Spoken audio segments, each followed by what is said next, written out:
સો આજે એક સરસ મજાના પ્રોગ્રામનું આપણે આયોજન કરેલું છે કે જેમાં આપણી વચ્ચે ઘણા બધા વિશેષ વક્તાઓને આજે આપણે ઇન્વાઇટ કરેલા છે. તો આજે આપણે ઘણું બધું નોલેજ આપણે અહીંયાથી લઈને જવાનું છે, કંઈક આપણે શીખીને જવાનું છે. એ હેતુથી આજે આપણે આ સરસ મજાના પ્રોગ્રામનું આયોજન કર્યું છે અને આ પ્રોગ્રામમાં તમે બધા ઉપસ્થિત રહ્યા એ બદલ તમારા બધા માટે એક જોરદાર ક્લેપિંગ. તો આને આપણે જોરદાર નો કહેવાય તો આપણે આમ કરી નાખીએ જોરદાર. આ જ એનર્જી અને આ જ ઉત્સાહ સાથે આપણો આગળનો પ્રોગ્રામ કન્ટિન્યુ રહેવાનો છે. તો સૌપ્રથમ આપણે એક એવા વ્યક્તિને ઇન્વાઇટ કરવા છે કે જેની પાસે અખૂટ ખજાનો છે, બહુ જ સરસ મજાનું નોલેજ છે અને એમના જીવનના જે અનુભવો છે, એમની જે વાતો છે એ આપણે બધાને સાંભળવાની ખૂબ મજા આવશે. એવી જ રીતે આપણે જોરદાર તાળીઓ સાથે ઇન્વાઇટ કરીએ ગૌતમભાઈ. એક વખત જોરદાર ક્લેપિંગ આપના માટે. हेलो जय श्री कृष्ण। तो आज पिठड़िया गाम स्नेह मिलन समारंभ में आयोजित 24मो स्नेह मिलन समारोह एम आयोजित केशवधाम थी पधारेल महंत श्री अल्पेश भगत, त्यारबाद विराजमान गामना सरपंच श्री नाकराणीभाई, त्यारबाद उपस्थित धीरुभाई बोगरा उद्योगपति जे छे, त्यारबाद सरदार पटेल युवा मंडलना प्रमुख श्री असुभाई सलड़िया તેમજ કમિટી મેમ્બર અને અહીંયા ઉપસ્થિત સર્વો મારા ભાઈઓ બહેનો, અહીંયા સૌને આજે આ ઉપસ્થિત રહેવા બદલ હું સૌને તમારો આભાર માનું છું અને સૌને આવકારું છું. તો આજે મારે એક મુદ્દા પર ચર્ચા કરવી છે કે જેનું નામ છે સોશિયલ મીડિયા.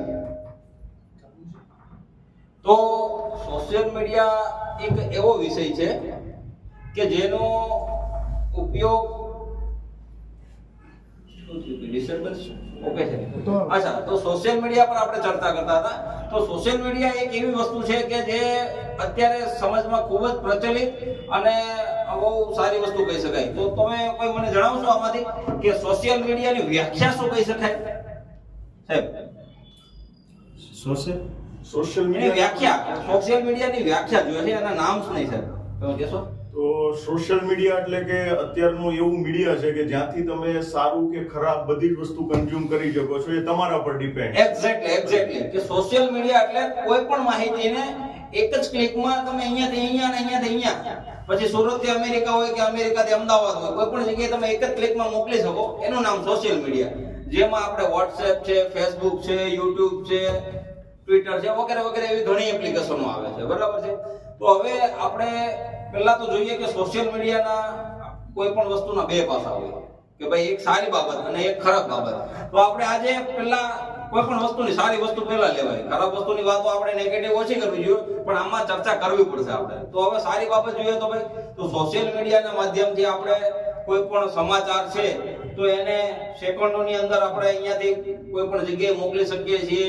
કોઈ પણ ફોટોસ છે, કોઈ પણ વસ્તુ છે, અને મતલબ કોઈ પણ વસ્તુને આપણે ઈઝીલી મોકલી શકીએ છીએ. ત્યારબાદ સોશિયલ મીડિયાનો ઉપયોગથી આજકાલ સમજ લો કે બાળકોને બી ખૂબ ઉપયોગી છે ભણવામાં, કે જેની મદદથી કોઈ પણ પ્રોજેક્ટ્સ હોય તો એનું આપણે સમજી લો કે પહેલાના સમયમાં સર કોઈ પ્રોજેક્ટ આપતા કે ભાઈ સ્વામી વિવેકાનંદ વિશે તમારે એસે લખીને આવવાનું છે, તો એના માટે આપણે કંઈક પુસ્તિકા લઈને બેસવું પડતું અને એમાંથી જોઈને વાંચીને લખવું પડતું. એની જગ્યાએ અત્યારે ગૂગલમાં સર્ચ કરો સ્વામી વિવેકાનંદ એટલે આપણે જોઈએ સાંભળ્યું ના હોય ને એ બધી વસ્તુ આમાં આવી જાય છે જનરલી.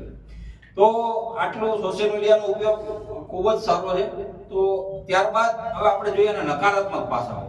તો આમાં જેટલી સારી વસ્તુ છે ને એટલી જ ખરાબ વસ્તુઓ પણ છે.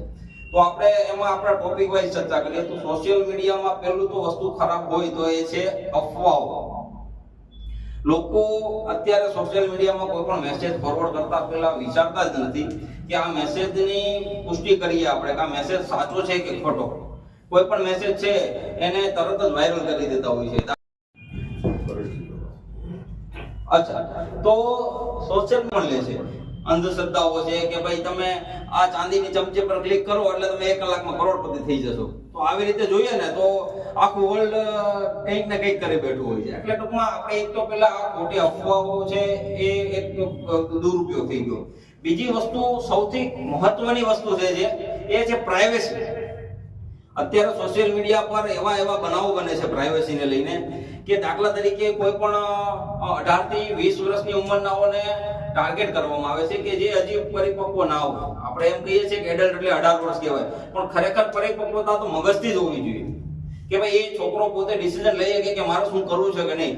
તો આવી રીતના છોકરાઓને ટાર્ગેટ કરી અને બેંક, પ્રાઇવેટ બેંક કે કોઈ ઓથોરિટી લોન આપે છે અને ત્યારબાદ જો એ હપ્તો ચૂકી જાય કે એવું કરી જાય તો એના ફોટા વાયરલ કરીને તમને આવી રીતે આમ કરશો એવી ધમકીઓ આપવામાં આવે છે આજે.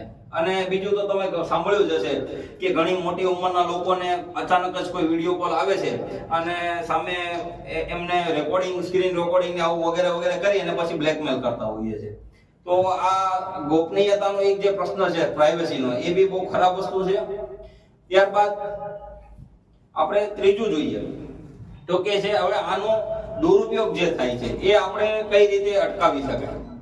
તો કે ભાઈ સોશિયલ મીડિયા જે છે એનો દુરુપયોગ અત્યારે એટલા પ્રમાણમાં વધી રહ્યો છે કે લોકો કલાકો ને કલાકો ફેસબુકમાં રીલ્સ ચલાવતા હોય છે કે ઇન્સ્ટાગ્રામમાં બધું જોયા રાખતા હોય છે, બરાબર છે.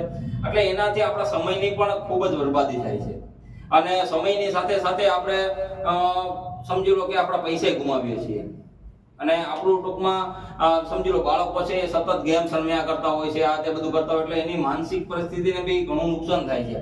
તો આ બધાથી બચવા માટે આપણે શું કરી શકીએ? તો કે ભાઈ સોશિયલ મીડિયાનો આપણે એક શેડ્યુલ બનાવીએ કે ભાઈ રોજ આપણે આને અડધો કલાકથી 15 મિનિટ યુઝ કરવું. ત્યારબાદ આપણે ગોપનીયતાથી બચવા માટે આપણે એક એવું નક્કી રાખીએ કે આપણે કોઈ પણ જાતના ઓટીપી કે કોઈ પણ બેંકની વિગતો આપણે કોઈને પ્રોવાઈડ ના કરી શકીએ. તો ઇવન આપણે આપણા બાળકોને પણ આ વસ્તુ માટે સજાગ કરીએ અને શીખવાડીએ કે આપણે સોશિયલ મીડિયાનો ઉપયોગ જેટલો થાય એટલો ઓછો કરીએ. ઘરે સાથે બેસીને માહોલ જ એવો બનાવીએ કે જેનાથી લોકોનું ધ્યાન મોબાઈલ પર જાય જ નહીં. આવું આપણે એકવાર કરી શકીએ, બરાબર છે.